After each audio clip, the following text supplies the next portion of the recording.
Hello, everyone. I'm gonna give it just a second for everybody to filter in and get their sound on. It is, oh, there's a couple people still connecting to audio, so I won't start quite yet.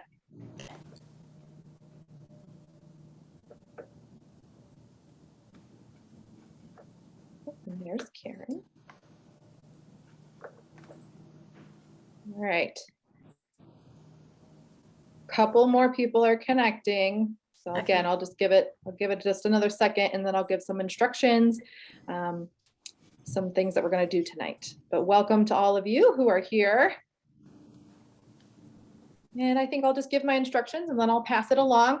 So hello, I'm Gabby Ray. I'm the Communications and Community Engagement Director for the town of Erie. I'm pretty much here in a support role tonight to make sure this runs as smoothly as possible. I was going to give you a little bit of instruction, especially for those of you who may not be as familiar with the Zoom platform. The way we're going to run it tonight, you're welcome to turn your cameras on if you'd like to, or you can leave them off if that's more comfortable for you. Either way is fine. You should have the option to mute and unmute yourself. I will be keeping you all on mute unless you are actively speaking, just so we don't have any background noise. You can answer or ask questions at any time during the presentation. Please don't feel like you can't interrupt. You can ask questions in two different ways. There should be a chat button at the bottom of your screen. So please feel free to use that, and you can type any questions you'd like in there. Otherwise, you are able to raise your hand. We would like it to be your virtual hand and not your real hand. I can see the virtual hand a little bit faster than your real one. To do that, there's a button at the bottom that's called Reactions. So you'll just click that. There should be a raise hand button on there.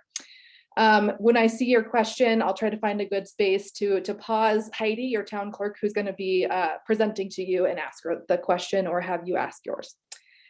I think that's about it. This is being recorded, so don't feel like you have to take any notes right now if you don't want to.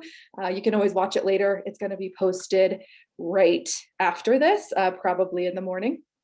And we will send in the chat here, we're going to send you a couple of links to pages where this video and some other things are going to be posted in the morning. Okay, that's all I have then. I'm going to pass it to our town clerk, Heidi Leatherwood, and good luck. Thank you, Gabby. I appreciate it. Well, hopefully you have kind of a little bit of the logistics about how to participate in the meeting. I'm really excited to see so many of you, and this is kind of the official kickoff of the election season. So here we go. So first of all, I would like to introduce, let me pull up my slide. Give me just 1 second. And Gabby, I might have to have some help as far as just reminding me how to share screen. Oh, it's down green one. Yes, it should be at the very bottom there. Hopefully you see access to that. Yep, I found it. Thank you. Perfect. And let me see if I can get this little guy up here. And do from the beginning. Okay. Can everybody see that? That looks great. Awesome. Okay. So I just wanted to go ahead. This is the beginning of the candidate information session. Thank you so much for joining. We were planning on doing it kind of in person, but as things turned out, we decided to do it virtual. So thanks for joining us. Some of your best friends that you're going to have is the Town of Erie Clerk's office. Heidi, that's me. You've got Debbie Stamp. She's the deputy. If you want to wave, Debbie. So Shamila can't be here tonight, but she's another great teammate. And we have a special guest, Karen Goldman. If I can say a couple good things about Karen. Karen has her designation as the municipal, or as the Master's Municipal Clerk, which is a great designation. She has been helping clerks for over 20 years. She's an instructor at CMCA, doing all things election. She's been busy at the state level, and she's received the Clerk of the Year award 2 times in her professional career. And that is a huge feat. I think that she can be best described as the busiest retired clerk who loves assisting other clerks. So I just wanted to welcome Karen. Karen, if you can give us like a little hand wave and let everybody see that you're here. I'm very excited that she's going to join us tonight. and help us with answering some questions that may be above my level. Okay, so are you considering running for office? I think we've got probably 3 groups of people here tonight. The first group might be considering running for office. The second group might be supporting somebody who's running for office. And the third group might just be somebody who just wants to know more of the information of the process of running for office. A couple things that you should consider are, number 1, eligibility requirements. I have a couple things, and I'm not going to take the time to go ahead and read all of these, but most of them you should be familiar with. 18 years of age, a year of living in the town of Erie as your primary residence, maintaining residency through your term of office, and you may not be running for more than 1 office during this election. A couple other little things that go with the town of Erie Muni Code. You may not be an employee of the town of Erie, may not be in current litigation against the town of Erie, and you can't be in another office, holding another office. Okay, some time commitments to consider if you're going to run for office. Meetings take up quite a bit of time.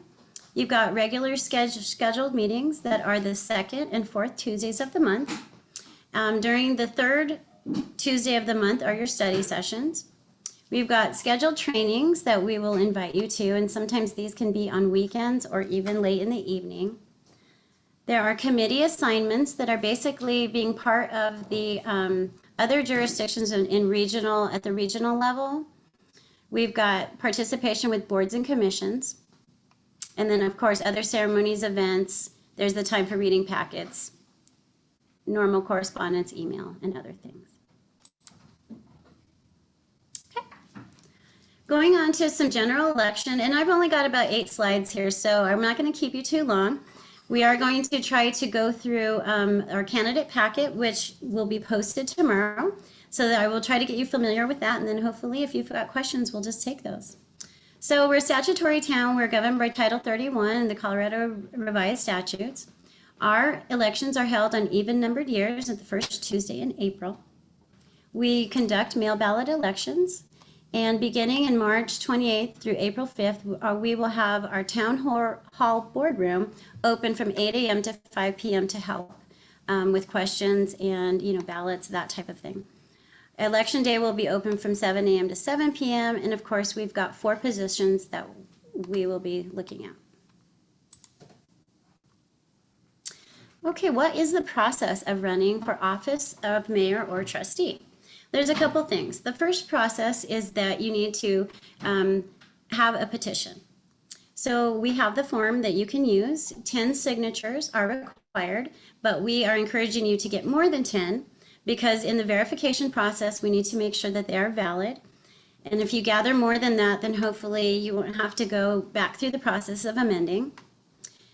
The petitions, they can start gathering signatures tomorrow. You have 20 days to turn it back into our office and file with our office by January 24th at 5 p.m. The next thing that you will need to do is file a candidate affidavit. And usually when you do that, you will also decide whether you want to register a committee and begin tracking funds and expenditures, if you're going to spend your own money on your campaign, or if you will not be spending or receiving any money for your campaign. I have just a couple of your important petition dates. The first petition date that you can be circulated is tomorrow, January 4th. And then again, like I said, you have 20 days to turn it in. The last day for you to amend a nomination petition, once if we've deemed it insufficient or sufficient, then you are done. But if it's insufficient, you have until January 31st to amend. And then the last day to withdraw is February 1st. You guys are so quiet. Okay, so the ballot, some important ballot dates that we have is there's a lottery drawing for the ballot name order. So as you submit your candidate affidavit, you will also put on there how you would like your name to be seen on the ballot. And we will take all those names, we'll put them in a lottery, and we will pull them out and then put them in that order. That will happen on February 1st at 6:30 in the evening in Town Hall. You do not have to be present to have that done, but we will let you know kind of how that turns out. The ballots will begin to be sent to overseas voters during this time, and ballots mailed out to all other registered voters will be on March 14th. All ballots must be received into the clerk's office the ballot drop-off location by 7 p.m. on April 5th.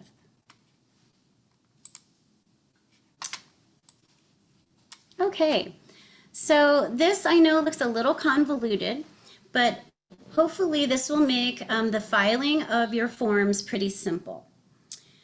Couple things, and Karen, if you feel free to jump in at any moment if you need to help me out. So first of all, if you are a candidate and you have a committee, then you will be collecting funds for your campaign and making expenditures. Please use the new committee registration form, and to file your expenditures, the report of contributions and expenditures. And don't worry about memorizing these names. You will see these forms in a little bit. I just wanted to let you know that this is kind of your guide on how to know which form to use and when to use it. If you're a candidate and you do not have a committee, but you'll be spending your own funds, then you will use this statement of personal expenditures form. If you're a candidate and you do not have a committee and will not be making expenditures on your campaign, you can use the non-receipt of contributions and non-expenditures of funds form. Be aware of the filing dates. There are 3 of them, March 15th, April 1st, and May 5th. And then, of course, after the election, you need to close out your candidacy, and you can do that by filing a report that reflects a 0 balance. Oops. So my last one basically was just saying that the candidate information packet will be posted tomorrow, and it'll be posted on the website and on the elections page of the town clerk's website. Is there any questions so far? Yeah, Heidi, if I remember from the last time, if you're a signer, you can sign for 1 for each position that's open, so 1 mayor and then 3 trustees. But if you sign for more than that, you invalidate all of them, correct? I'll let Karen jump in here. Okay. You, Mr. Bell, you're almost correct. Okay. But you are correct in that you are permitted to sign as many petitions for trustee as there are positions that you will vote on. If you sign more than 1, what we do in accordance with state statute is we take a look at the date signed. And so the last date signed is the signature that's eliminated. Now, if for some reason a person signs all 4 petitions on the exact same date, we obviously can't figure out which was the latest one signed, so we eliminate all of them. Okay. All right. Thank you. You're welcome. Yeah, so basically, just to reiterate, you may sign up to 3 petitions for trustee, and that can include your own, and then you can sign up to 1 for mayor. So thank you so much for helping out. So I did see another question in the chat. Let's see. Those were just me. Oh, can you share the slides via email? Yes, I can definitely share the slides if you'd like to, or and we will also have them posted. Okay, so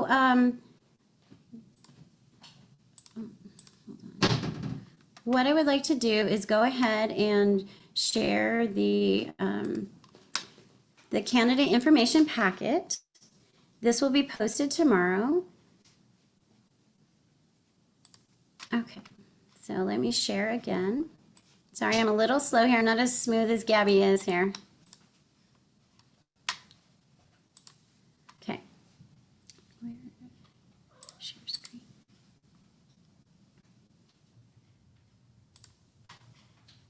Okay.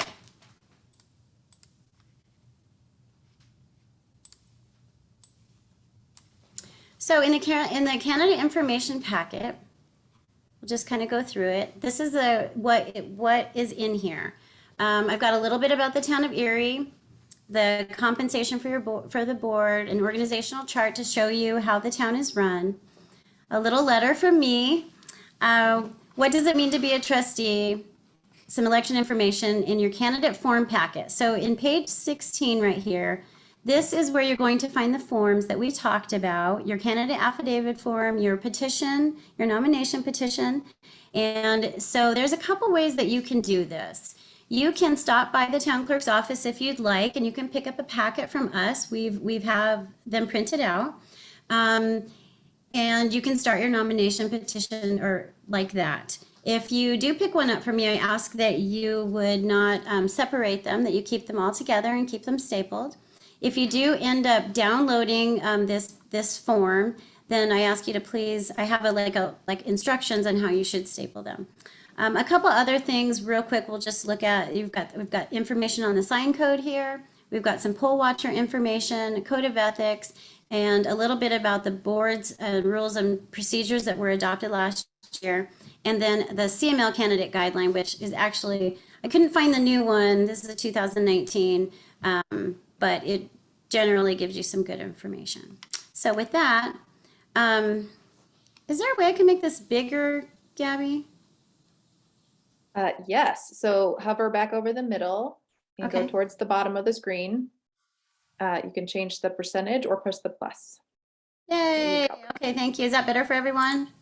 Yes, Maybe thank you. that's too big. I'll put it down a little bit. Okay, great. So a couple little things. I've got a little blurb in here about the town of Erie, our new current population. We've broke over 30,000. And Heidi, before you get in there too fast, Andrew has a question. He has his hand up. Oh, absolutely. Yeah, quick question for the sign code. Didn't we just remove that from the UDC because it's, I think, statutory or federally regulated? So we don't have anything in the sign code or in the municipal code anymore for political signs? You know what? I'm going to have to get back to you on that one because I'm not quite sure. What I found was just, I'll show you what I found. If you want to go, we can go there right now.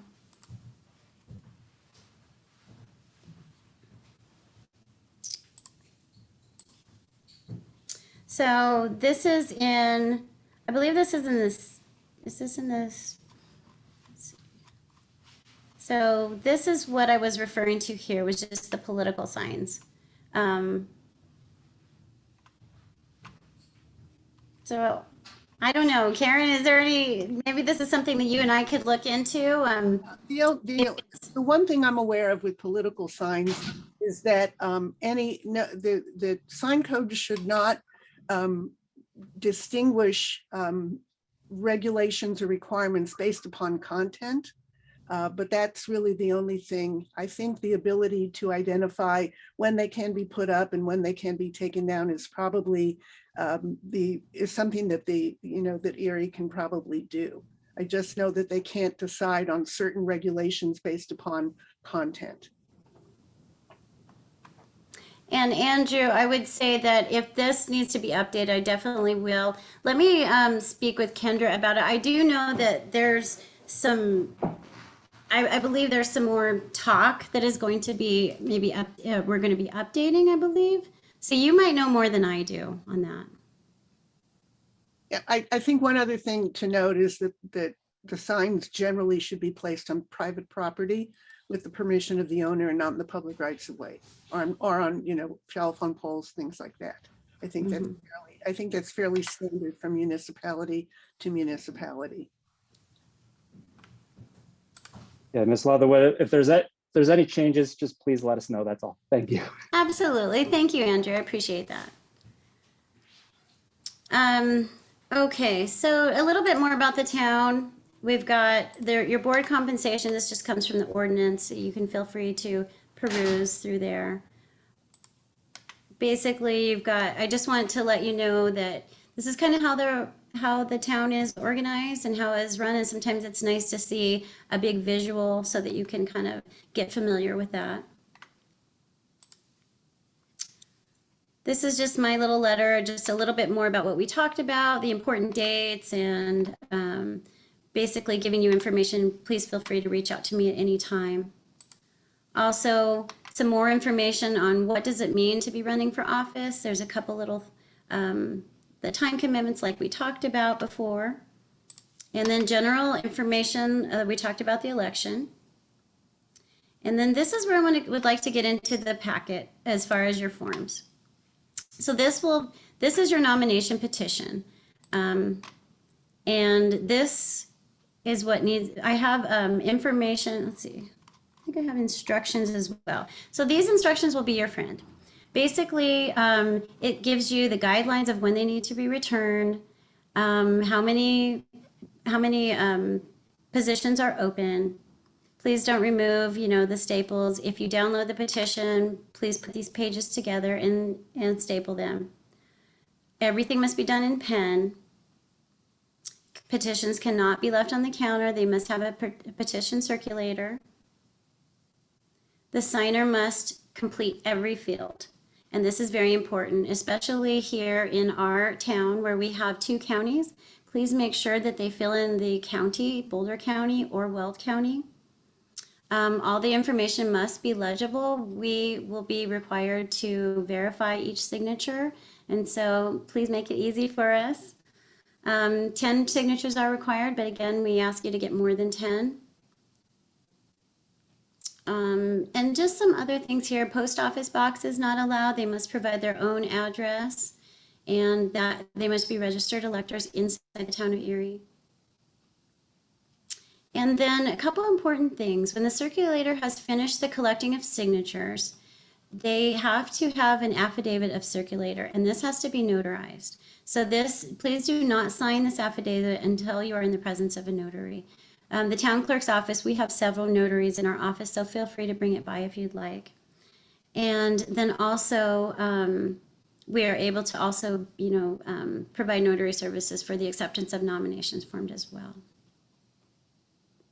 Heidi, may I jump in here for a moment? Absolutely. I work with a lot of municipalities regarding their elections. And I want to emphasize the instructions here. I want to let you, and I want to emphasize some certain things. And in doing so, my intention is to make sure that you won't have to go back and amend your petition. Now, what amending the petition means is that, first of all, the town will not accept any petitions that contain fewer than 10 signatures. So you have to have a minimum of 10 signatures in order to turn your petitions in, number one. Number two, we always suggest you get more because people think they're registered and they're really not, or people are not properly registered. And by that, what happens is that the address that they sign on the petition does not match the address that is in the voter registration database. And that is the absolute bottom line for accepting the signature. The other thing that happens, and Heidi emphasized this, is that the signature lines are not complete. Something is left out. And I think because Erie is located in 2 counties, it's extremely important that the county be listed as well. So it is the responsibility of the person obtaining the signatures to ensure that when a person signs, everything is filled in. Because if it isn't, it may not qualify as a valid signature.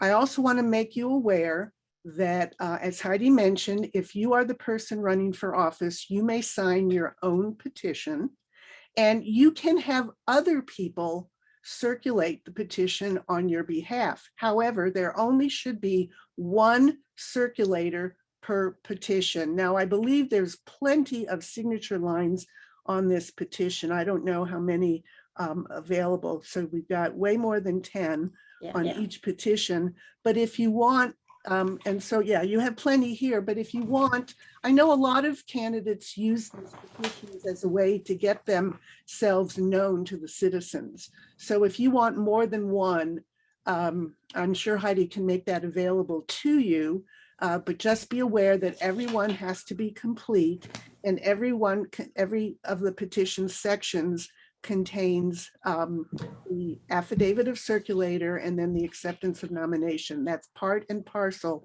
of the petition itself.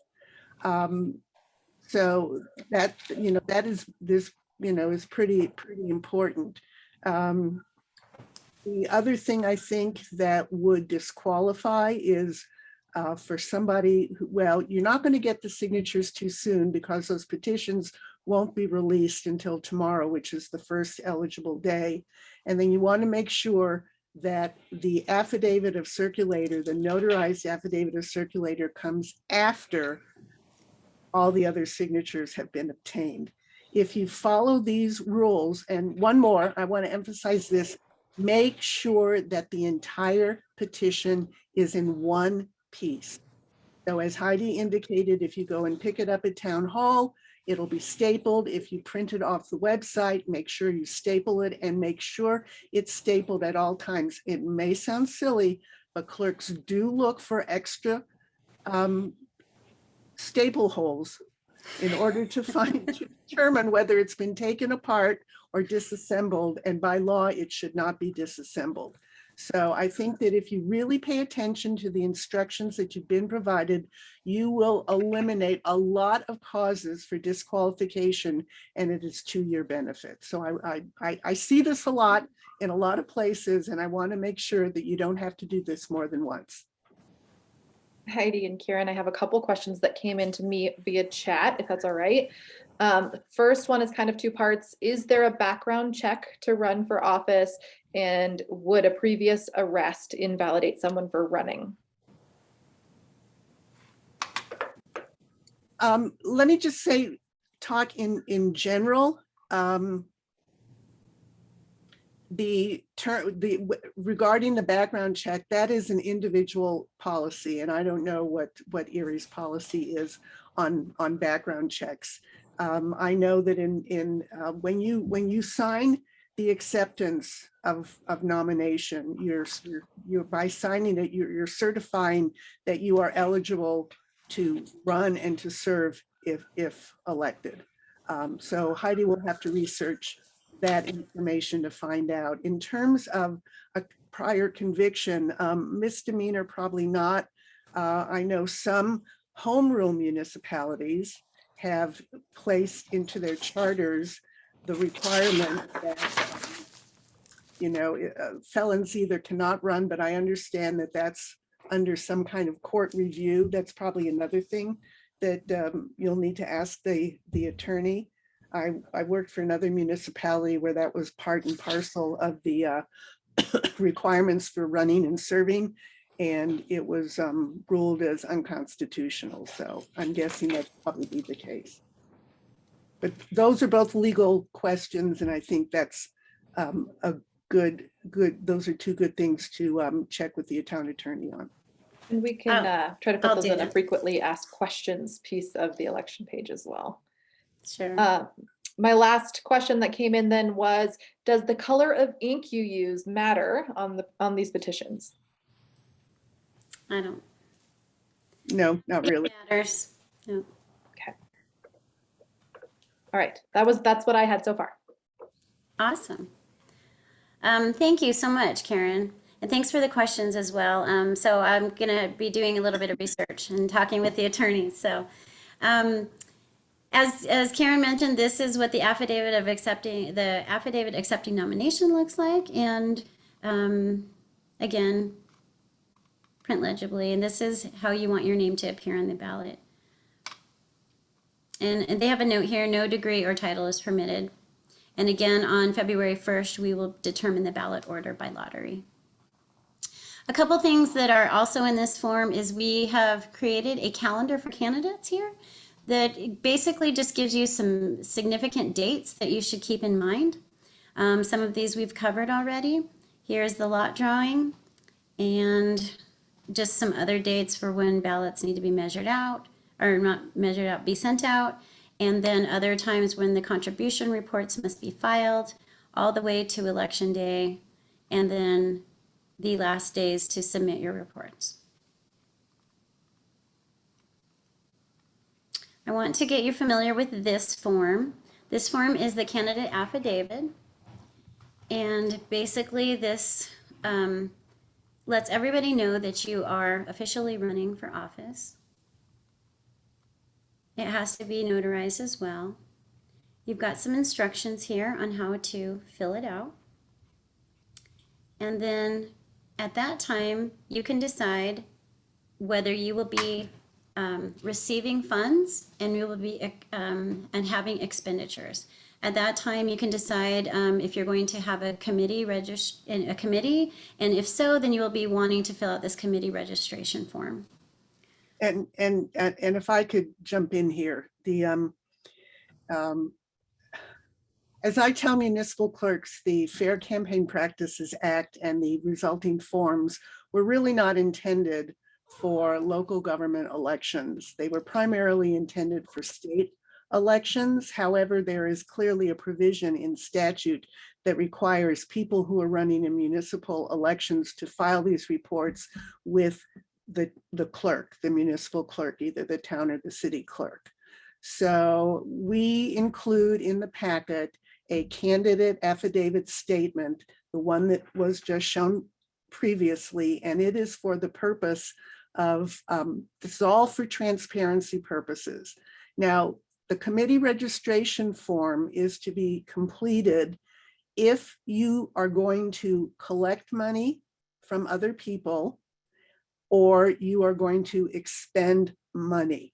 And I want to let you know that if you plan on doing both of those things, getting money from other people, doing anything other than spending your own money, or not spending any money at all, if you plan on accepting contributions and making expenditures, not only does this committee registration form need to be completed and you would be a candidate committee, but you also must open a separate bank account in order to because you cannot use, according to state law, your personal account for money coming in and money going out. Now, you'll go to a bank, and I guarantee you most banks are going to ask for an EIN, because that's what's required if you're running at the state level. At the local level, an EIN is not required. So I think they know that, but they're not, like, they will probably ask you for that, but just be aware that you do not have to turn anything like that in. And if they have any questions, we can, well, we can't find anything in statute. There's nothing in statute that says no EINs are required in a local election, but the fact that there is nothing that actually says it is required, that's what we go by. And we can help you out and work with your bank in order to do that. So I wanted to make sure you understood that this form needs to be filled out if you're going to be collecting money or spending the money you collect, and that you have to do it via a bank account that is separate from your personal bank account. And while we're talking a little bit about contributions, I had another question come in. Can you talk a little bit about any campaign contribution limits or any restrictions on spending of that money? Okay, well, first of all, there are no contribution limits in terms of dollar amounts in local elections and municipal elections. There just is not any. The only real prohibition is that if you are going to be receiving cash, you cannot receive any more than $100 in cash or coin. And the idea is there has to be a paper trail. Now, at the same time, so you have to, if you'll go through, and there should be, I don't know if Heidi's included all the information from the Secretary of State on how to complete the forms, especially the individual reporting forms. I think you have those listed later on. But basically, there are certain ways that you fill out the forms, and let's go through. Yeah, see, right, let's see, keep going. Yeah, you'll see this is in this page. These pages are information of how you report and what you report, and then the forms are available. And these forms are from the Secretary of State's office, and by law, we're obligated to use those. So it gives you a line by line how you complete the form. And it's pretty easy if you follow the instructions. There are some restrictions about accepting money from legal liability companies. Foreign corporation contributions are prohibited, those kinds of things.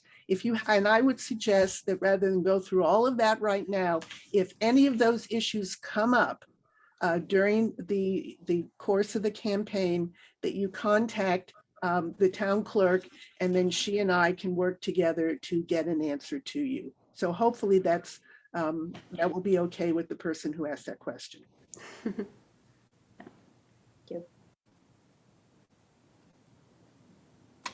Was that the only question, Gabby? So far, that was my last one. Sorry, Heidi. Yeah. Yeah, from the 2020 elections, do we still have the links to the forms? Because once you turn them in, we publish them, correct, on the website?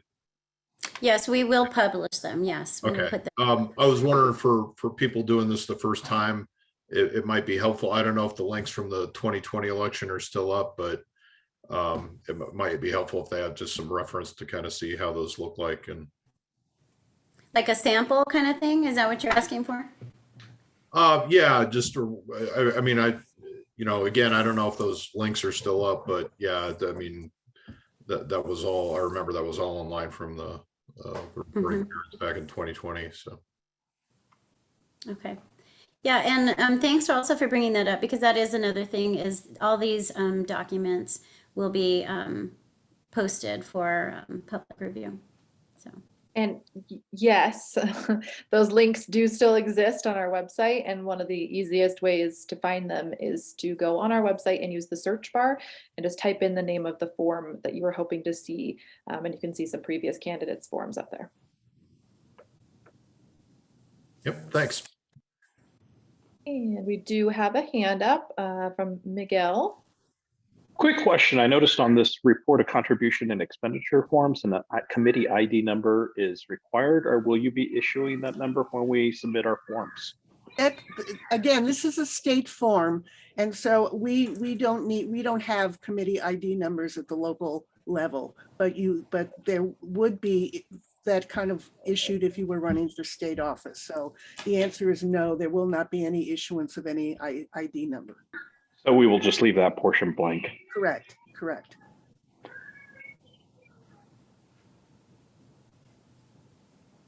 Okay. I guess, Karen, we'll just keep going through here. So this is the expenditure report form. Right. And then, Yeah, and Go one ahead. other thing about the reporting forms that you'll want to know is that there are 3 time periods where these forms are required. Heidi mentioned them earlier. It's basically 21 days before the day of the election, the Friday before, and then 30 days after. And then if there's any money left over in an account at the end of the 30 days, and this generally is for people who are elected, they have a tendency to leave money in their account for use, as an elected official, and there are some eligible uses for that money. There are also some prohibited uses for that money. People often who do not get elected close out their bank account, and you want to also make sure you close out your report. Some people forget to do that. They close out their account because otherwise you have to file an annual report, and you can keep money in that account for a total of 9 years. So people often who are elected keep it there, and then they use it as seed money for their next election. So the reports are all consecutive. So the ending amount at that you have at the first report becomes the beginning amount of your second report. Also, the cutoff date for reporting is 5 days before the day the report is due, and that is intended to give you time to kind of put your report together, although I highly recommend that you keep track as you go and not have to do it, and scramble at the very end. And also be aware that there are penalties for failing to file in a timely manner. Now, there are ways to cure that penalty, but Heidi has absolutely no discretion, because state statute is very clear that the fine shall be imposed on a daily basis. So please be aware of that and get those reports in when they're supposed to be due. and I believe those dates are March 15th, April 1st, and May I think May 5th then. I think. May 5th. Yeah, that sounds right. Okay, so this is just the continuation of that expenditure form. It's a big form. Yeah, sorry, I'm making you guys probably getting ill watching me. Okay, so then this is a statement of personal expenditure. So if I'm correct, and correct me if I'm not right, Karen, if you're a candidate and you are not taking in contributions, but you want to spend your own money on your campaign, this is the form that you would use. That is correct. And even if you don't, if in a reporting period, you don't spend any of your money, you still want to file this report with zeros. And the reason for doing that is to make sure that people know you filed a report and you won't be, I'll use the word accused of not following the laws that you're supposed to follow. So it's just a lot easier to turn in a report with zeros than to not turn in a report at all.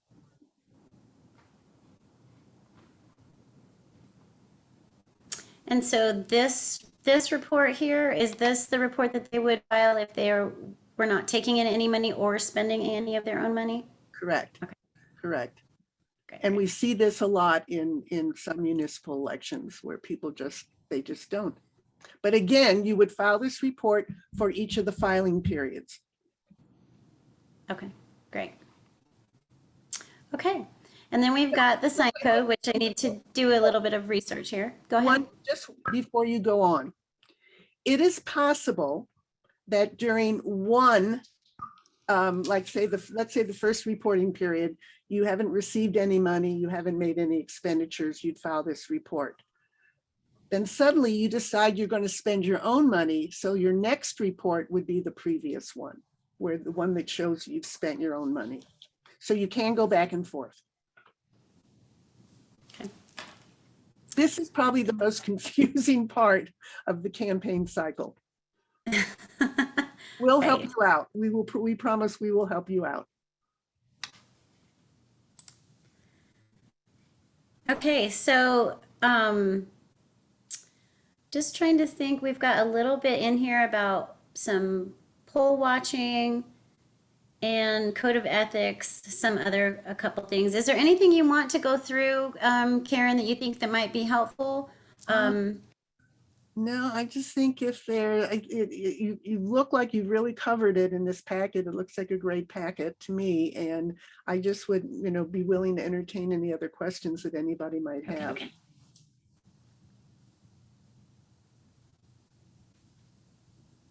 I don't see any questions in the chat right now, but also remember you can raise your hand or just pop on and ask your question.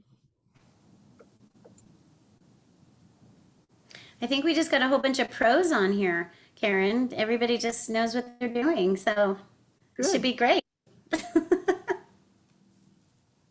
I'm going to drop the link in the chat again for where this is going to live tomorrow and where we're going to be putting some of these questions you did ask. And there's a hand from Andrew. Go ahead. The nomination petitions will be available to pick up tomorrow from the town clerk's office. That is correct. Yep. Or they'll be on the website and you can download them and print them yourself, whichever's easiest for you. Thank you. Of course. So Karen, I have a question.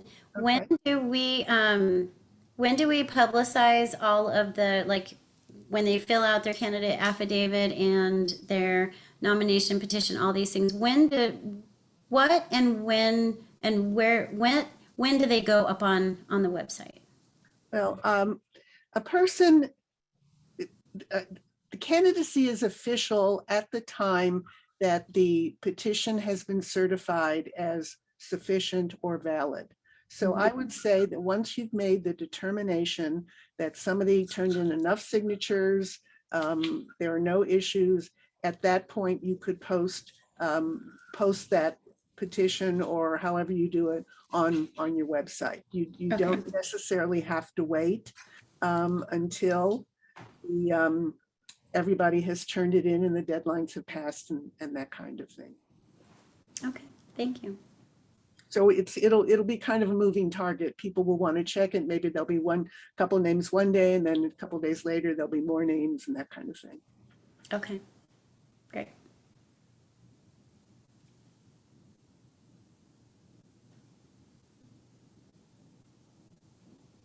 That seems to be the only questions.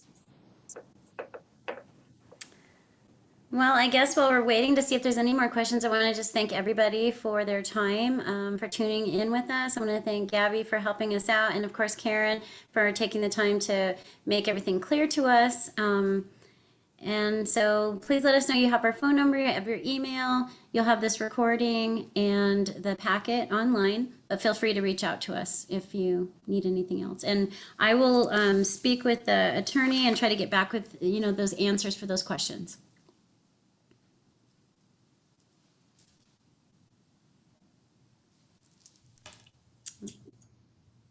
I guess that's a wrap. Just a reminder, Thanks, those Heidi. video and all the information will be posted tomorrow on that website we shared a couple times. So you'll see it there. Thanks, everybody. Okay, thank you. Thank you. All right, bye-bye.